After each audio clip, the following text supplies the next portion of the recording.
சீமான் வந்துட்டு இந்த ஆணவ பேச்சு, இந்த திமிர் பேச்செல்லாம் தேவையில்ல. நீ ஒரு தலைவரா நீ எல்லாம் ஒரு சிஎம்மா வந்தா இந்த நாடு எங்க உருப்பட போகுது? பெண்கள் உயிர்லாம் எப்படி உங்ககிட்ட நாங்கலாம் எப்படி வந்து உங்ககிட்ட பேச முடியும்? உங்களெல்லாம் நம்பி வர முடியாது. ஆனா அந்த பொம்பள பிள்ளைங்க அவங்க கூட உட்காந்துட்டுருக்க பொம்பள பிள்ளைங்க அதுங்களுக்கெல்லாம் வெக்கம், மானம், சூடு, சொரணை எதுவுமே இல்லையா? இல்லாட்டி அதெல்லாம் பொம்பளைங்களா? இல்லாட்டி வேற எதாவது இதுங்களான்னு தெரியல. சாரி நான் பேசியே தீரணும். ஏன்னா அதுங்க சிரிக்குதுங்க. அதுங்கலாம் ரொம்ப எரிச்சலா வருது.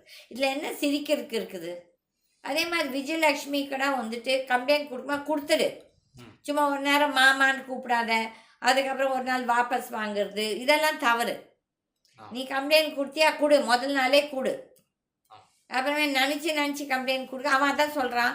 ஏன் நீ வந்து அந்த அந்த பொம்பள அப்பவே அந்த இதெல்லாம் குடுக்கல கம்ப்ளைண்ட்டு. முதலே இதெல்லாம் சொல்லி இப்போ என்ன நினச்சி சொல்லுதுன்னா அதுவும் தவறு தான்.